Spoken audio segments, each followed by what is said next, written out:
Hello class. Today we're going to talk about 11.2, rational expressions and functions. We have one learning target today. We want to define and illustrate the use of rational expressions and functions.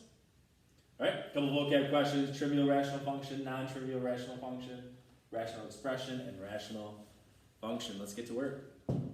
So first, let's define a rational expression. Alright?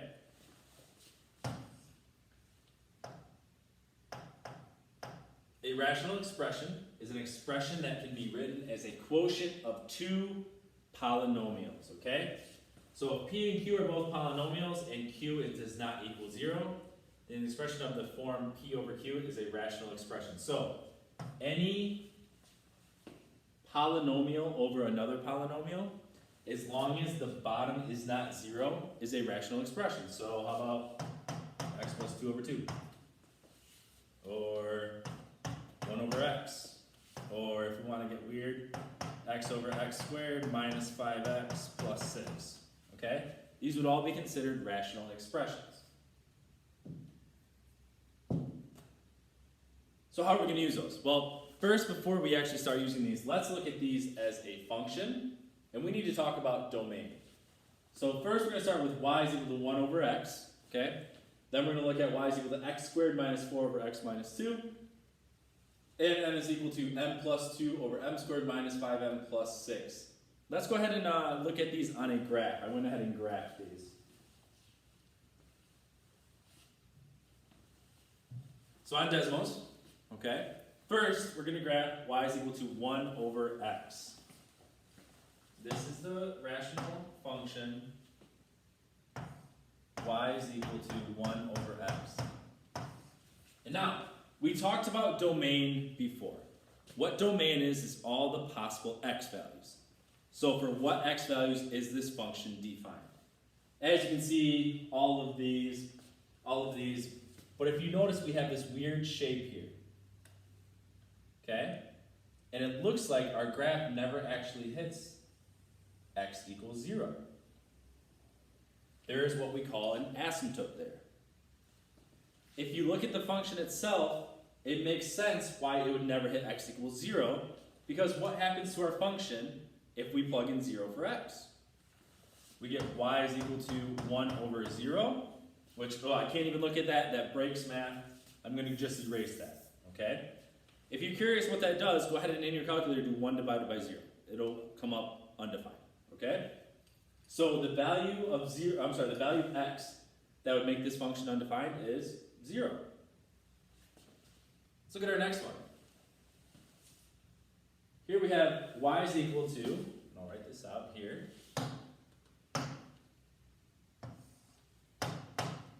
Y is equal to x squared minus 4 over x minus 2. Okay? And this one doesn't look like anything is wrong with it, right? It's just a straight line. But if we go back and I trace some points, everything's normal, everything's normal, everything's normal, until we get right here.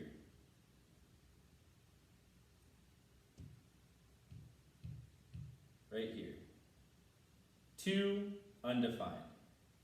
What that means is that there's a hole. You'll see that it makes a empty circle there at 2.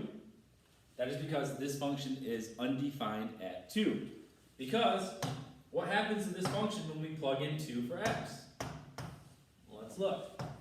Y is equal to x squared minus 4 over x minus 2. If I plug in 2 for x, I get 2 squared minus 4 over 2 minus 2, or 0 over 0. And again, the problem here, I am dividing by 0.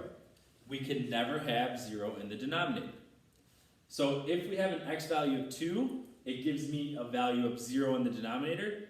Therefore, this function is undefined at 2. And our last one. This one looks a little different. I'm going to have to zoom out to show you. So we have this portion here that comes this way and then shoots up. Then it comes down here, where it creates a parabola down here. And then the rest is right here. So what the heck is going on here? All right? If we look at our function again, In this case, it is y is equal to x plus 2 over x squared minus 5x plus 6. Since we have a quadratic function in the denominator, there's actually two values of x that makes our function undefined. Okay? In this case, the values of x that make this function undefined are x is equal to 2 and x is equal to 3. Let's go ahead and graph that. So I'm going to create a couple more lines. The first one is going to be x equals 2. The other one is going to be x equals 3. And what you should see here is my original function I was looking at never hits either one of those either one of those asymptotes we call them. Okay? It never hits. The function is undefined at those values. So, let's go back. When we talk about the domain of these rational functions, we just said what values that they cannot be. But when we're asking for a domain, we're wondering what values they can be. Since for part A, we said x can't equal 0 because that would give us a 0 in the denominator, we say that the domain is all real numbers except x cannot be 0. For B, we determined it was undefined at 2 because if we plug in 2 into the denominator, it makes it undefined. So we say all real numbers except x can't be equal to 2. In the last one, we actually had two exceptions. So it's all real numbers again, except x cannot equal 2 and x cannot equal 3. So our domain for these functions is all real numbers, except for these exceptions, because those all break my function.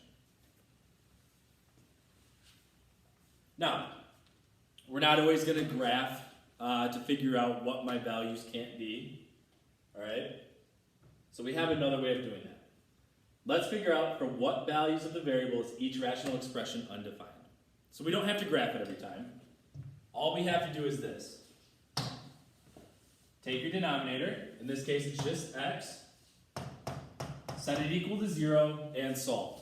Well, this one's already solved for us, so we just know that x cannot be equal to 0.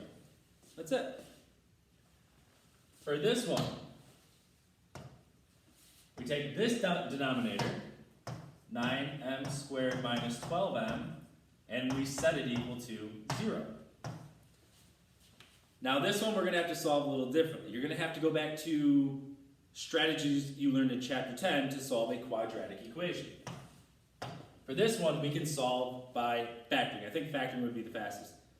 We could use the quadratic formula if we wanted to. Completing the square would be tough. I don't think I want to go that route.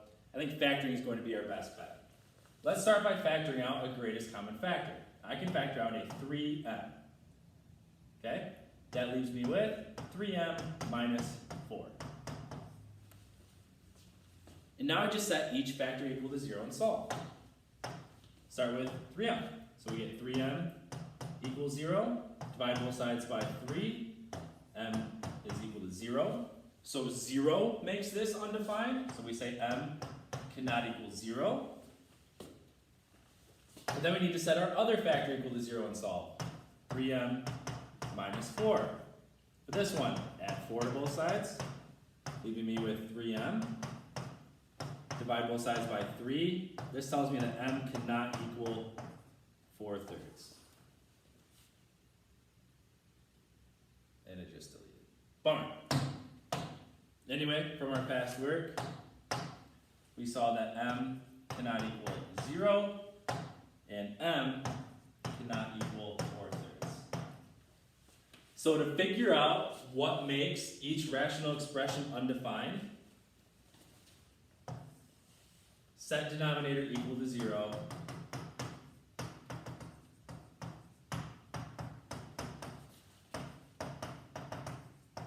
And solve.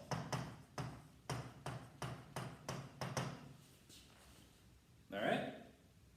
So, that's 11.2. We defined and we illustrated the use of rational expressions and functions. We talked about finding values that the function x values that the function cannot use. So we call those exceptions. And yeah, get your homework done. Thanks.